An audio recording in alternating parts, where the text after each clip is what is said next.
Sveiki, tai Labas, Ieva. kaip jaučiatės, kokia nuotaika? Oi, aš tai, kadangi rytoj rodom šokam spektaklį, Oho. tai mano tokia spektaklinė gal nuotaika, jau galvoju apie rytojų, bet man atrodo šiandien tokia gera repeticija prieš rytojų spektaklį, kadangi dirbtuvėse šiandien ir kalbėsim apie tai, apie ką kalbam jame. Super. Tai taip darbingai nusiteikę, iš tikrųjų labai laukiam susipažinti su jaunimu, girdėjom, kad šokėjų norinčių išmokti judėti arba Tikrai. pajausti judesį, gal kai kurie jau ir moka, iš tikrųjų judėti visi mes mokam, tai jo, laukiam tos pažinties. Labai smagu. Ar galite kažką daugiau papasakoti apie save, apie šokį, apie laisvalaikį jūsų? Tai mano asmeniškai laisvalaikis visas siejasi su šokiu. Mano profesija yra šokėja, choreografė, pedagogė. Šiaip dažnai mėgstu save pristatinėti ir kad esu šokio menininkė, vis tik kūryba irgi yra neatsiejama mano darbo dalis. Mokymas lygiai taip pat šokio ir įprastai šoku hip-hopą, džiazą dedu. Ir lygiai taip pat su šiais žanrais eksperimentuoju, tyrinėju ir kuriu spektaklius. Gerai. Labai smagiai skamba, kaip svajonė. Jo, mano gal kasdienybė tokia persipinus šiaip yra profesiškai, nes esu baigus kūrybos komunikaciją ir LAUR šokio teatre ir mokykloje ir dirbu iš dalies su komunikacija, bet taip pat esu ir šokėja ir vedu šokio pamokas vaikams, šoku spektakliuose, tai va, tai tokia miksas visko. Supratau.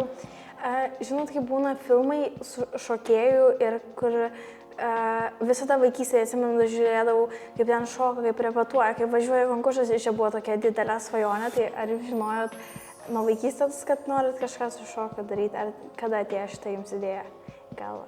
Kada galėtų? Man tai iš tikrųjų atėjo nuo vaikystės. Aš pradėjau šokti 6 metų, kadangi gyvenau ne Vilniuje, o Rokiškyje. Ir Rokiškyje yra tokia choreografijos mokykla 7-metė, po kurios tu gali jau ten ir diplomą gauti ir turi labai daug šokio žanrų. Tai ir klasikinis šokis, ir pramoginis šokis, ir šiuolaikinis šokis. Viskas buvo tuo metu, kada aš mokiausi, tik nebuvo gatvės šokio. Tai jau kai atvažiavau studijuoti į Vilnių, pradėjau irgi domėtis labiau vakarų kultūros, tai socialiniai šokis ir turbūt pirmasis įkvėpimas lygiai taip pat buvo šokio filmai ir vienas iš tokių buvo Honey. Vėliau atkeliavo iš Prancūzijos toksai labai didžiulis renginys, kuris ir šiais metais vėl atsinaujina po karantino, vyks Jazz Debut, tai yra improvizacinės šokių kovos, kurios ir buvo didžiulė inspiracija tęsti šokį, bet truputėlį daugiau gilintis jau į konkrečiai hip-hopo šokį, hauso šokį, popingą, vekingą ir visus kitus gatvės šokio žanrus. Tik aišku, kadangi tai, tas spektras labai didžiulis, tai reikėjo ties vienu pasilikti ir pasilikau ties hip-hopo šokį. Jo, aš tai kažkaip kaip būrelį atradau šokį, nes atsimenu, gal 9 klasėje su draugė tiesiog nusprendėm, kad šiemet mes kažką lankysim ir ilgai galvom, ką lankysim, nes kažkaip irgi, kaip pagalvojau, sunku buvo atrasti tos būrelius apskritai. Ir aš labai ilgai irgi norėjau šokti, aš šokį, gatvę šokį pamačiau irgi per televizorių, bet tuo metu irgi nesupratau gal, koks čia šokio stilius. Ir taip per pažįstamus kažkaip netikėtai ar tikėtai atradau LAUR šokio mokyklą ir ten pradėjau šokti hip-hopą pas mano pirmą mokytoją Brigidą. Tai va, ir tada tas būrelis taip kažkaip ir išaugo vėliau į mokytoją Brigidą ir mokytoją Iridą, po to mus kažkaip įtraukdavo vis daugiau tuos šokėjus, kurie jau lanko 3-4 metus. Tai mes šokdavom ne tik šokio pamokose, bet ir kažkokiuose renginiuose, kur mes dar šokdavom popiežiui šokom tada. Žodžiu, ir taip kažkaip vis daugiau to šokio atsirado mano gyvenime ir liko jisai. Supratau, kaip manot, kokių savybių reikia šokėjui? Bet kuris nori sieti savo ateitį, visą savo gyvenimą su šokiu. Man atrodo, kad pati svarbiausia savybė yra norėti labai, motyvacija. Ir visi gali šokti, visi mes turim judesį, aš netgi mėgstu kažkaip tai netapatinti šokio su konkrečia labai technika galbūt. Technika taip paįvairina mūsų kažkaip tai tą judesinę kalbą, praturtina mūsų judesių kūno žodyną, bet iš tikrųjų mes visi galim judėti, gebam judėti ir tik klausimas, kaip mes tą judesį ir šokį interpretuojam. Tai dažniausiai ir didžiausias kažkaip tai visą laiką noras atėjus matyti norinčių šokti žmonės.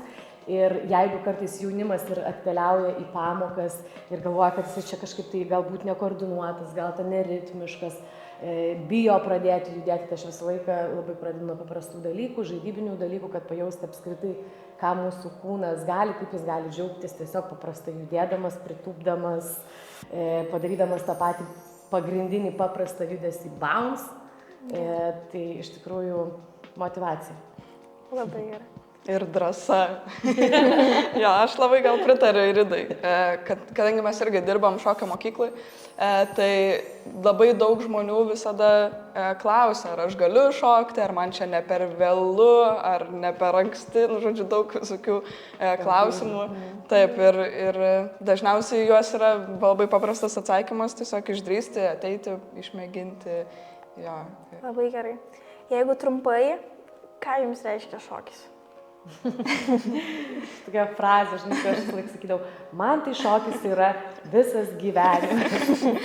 Čia visiška filmų frazė. Visiška klišė, bet klišės kartais paįvairina irgi, jeigu kartais ir spektakliuose klišės naudojam, tai jos labai atpažįstamos.